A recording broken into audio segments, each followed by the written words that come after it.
that we sow into our request. We don't just ask for it, but we sow into our request. We sow into our victory. We sow into our deliverance. We sow into the overcoming power of the Holy Spirit. Hallelujah. For we know it's not by might nor by power, but by my Spirit, saith the Lord. If I were just wild, growing wild, there's no expectation of a weed. But if I plant you, I have a purpose for you at a particular time. So when Jesus says, my Father is a husbandman, I immediately know that nobody plants something without intention. Go all the way back to the Old Testament. The book of Genesis, the first thing God says is be fruitful. Nobody plants something they don't want to grow. So get out of your mind that God is against you. Get out of your mind that God doesn't want you to be successful. If the Father is the husbandman, wouldn't it be stupid for you to plant something that you didn't want to prosper? So you don't have to spend your time on your knees asking God to prosper you, because if he planted you, he wanted you to prosper. You don't have to feel bad about prosperity, because if he planted you, he wanted you to prosper, and the first thing he commanded you was to be fruitful. Before he said be holy, he said be fruitful. Oh, y'all want me to teach Bible class? I'm gonna mess this place up. You working on being a holy, you need to work on being fruitful.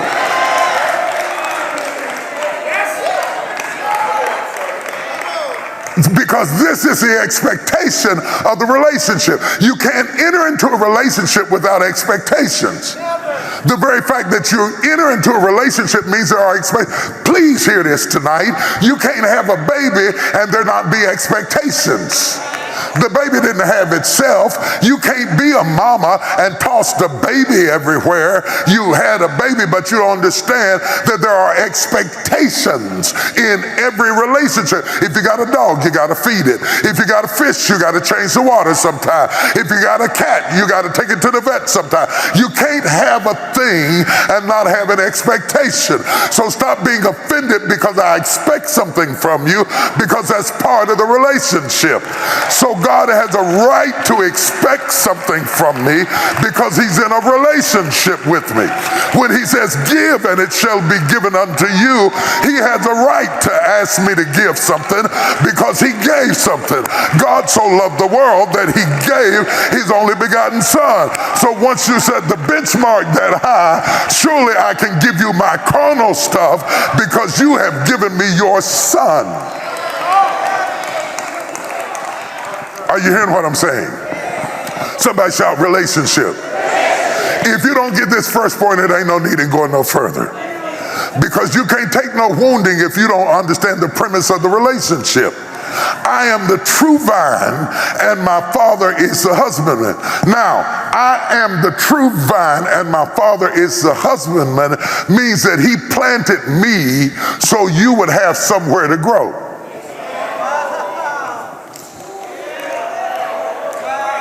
Because a branch can't grow without a vine. Come on, somebody. A branch can't grow without a vine. You have to grow from something. You can't just start a branch out in the middle of the air and suspend it in space and expect for it to grow. That's why later in the text he says, without me, you can do nothing.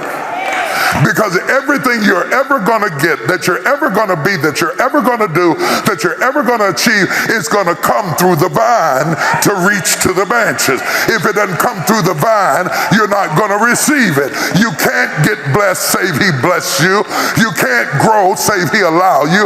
And you can only grow to the extent that you have relationship with the vine. Every branch in me that bear not fruit, he taketh it away.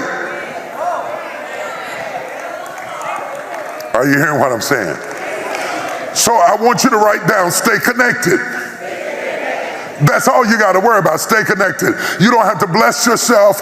You don't have to fix yourself. You don't have to straighten yourself. Just stay connected. Because everything you need in order to be fruitful, he is going to handle if you stay connected. As long as I stay connected, I cannot die. If I get disconnected, I'm going to die. If I tie a string real tightly around my finger is going to die because it is not connected to my hand. It is only alive because it is connected. If it separates from my hand, it will rot and die. Though I am alive, without me, it can do nothing. Cut my whole hand off and lay it in this pulpit and watch it rot while I live, because my hand cannot do nothing save it is connected to my arm. And Jesus is saying, ye are the branches and I am the vine, and apart from me you can do nothing. So the focus tonight, ladies and gentlemen, is relationship. And in order to have relationship, I must stay connected. Paul is out in the storm, and the storm is terrible, and the winds and the waves are breaking, and the ropes that they put up under the boat to hold it are starting to come apart, and the people are starting to come apart as the ropes come apart. And Paul says to the people, abide in the ship. Stay connected. And then the ship fell apart. But even when it fell apart, everybody that held on to a piece made it safely to the other side, because all you had to do to survive the storm was, oh, come on, somebody. Somebody's in a storm tonight, and all you have to do to survive the storm is stay. And that's why the enemy wants to separate you. I can't get off it. Lord, I can't get off it. I'm going to be stuck on this one point all night. That's why the enemy wants to separate you. It's the same trick he used with Eve in the garden. He wanted to separate her. He wanted her to disobey God. He wanted her to give the fruit to Adam, because the moment that Adam partook of the fruit, he was separated from God. And the Bible said, the day you eat, you shall surely die. Well, he was still alive. Well, guess what? You can cut my hand off and it will still be alive for a minute, but it has started the death march process. Can I go deeper? Now, what Jesus is teaching them is how you relate. Your objective then is to stay connected. The enemy's intention is to separate you.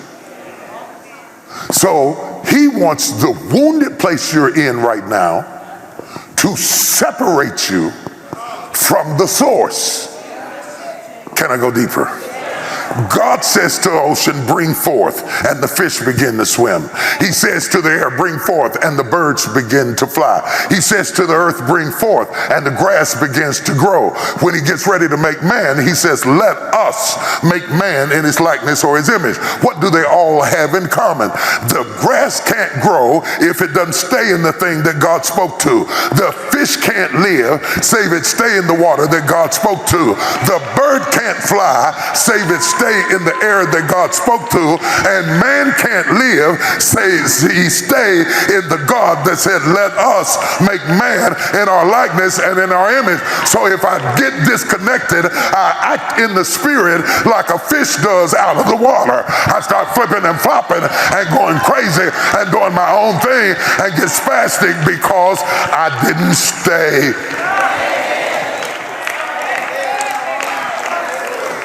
Now Jesus said, now ye are clean through the word which I have spoken unto you. The word, you are clean through the word I have spoken unto you. I have spoken a word to you that has cleaned you up. Nothing that he says has dealt with morality. Everything that he said has dealt with stability.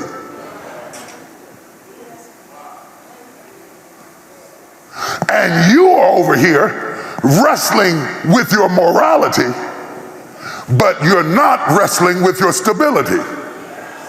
So you're really moral, but you're emotionally unstable. God will fix your morality if you can anchor your stability. God will sanctify you. And the Bible said the very God of peace will sanctify you holy. If you, he said, I'll sanctify you holy. You can't do this of yourself. I'll sanctify you holy. But you got to trust me when I'm cutting. You got to trust me when I make an incision. You got to trust me when you go through a reduction. You can't just trust me when you're going through a promotion and say you're a believer and you believe God and you trust God. I take my wife out in the car. I got a surprise party planned for her, and she said, we dressed up now. Where are we going? And I say to her, trust me. Yes, you do. Because you got to shut up and ride when you don't know the outcome because you know the driver. Come on, somebody. Somebody holler, trust me. My mother, who had dementia and Alzheimer's, I came home one night from a trip, and she said, she always knew me, even when she didn't know anybody else and couldn't hardly talk. She said, Tommy, she said, I can't see. She said, I can't see and I'm scared. And I got in the bed with her with my clothes on and wrapped my arms around her. She said, I don't know where I am. I said, if I'm there, it must be okay. She laid her hands on my chest, and she laid her head on my chest, and she said, that's the truth. If you're there, it must be okay. I don't know where I am, but I trust you. You don't have to give me all the details, but your presence is comfort to me because I know that if you're there, you're going to be my protector, my provider, you're going to be my company, you're going to be my friend. Come on, somebody, come on. That's why I keep teaching on trust, because God is taking us through a period right now that we've got to be able to trust him. While plagues are coming and chaos is coming and it takes a bag of gold to buy a loaf of bread, this ain't no time for you to get out of the ship. You got to be able to trust him. Give me 5 seconds of crazy praise. Faith has to take action to be legitimate. As long as it remains philosophical, it's just an ideology. But when you take it and put it into action, see, faith will work if you work it.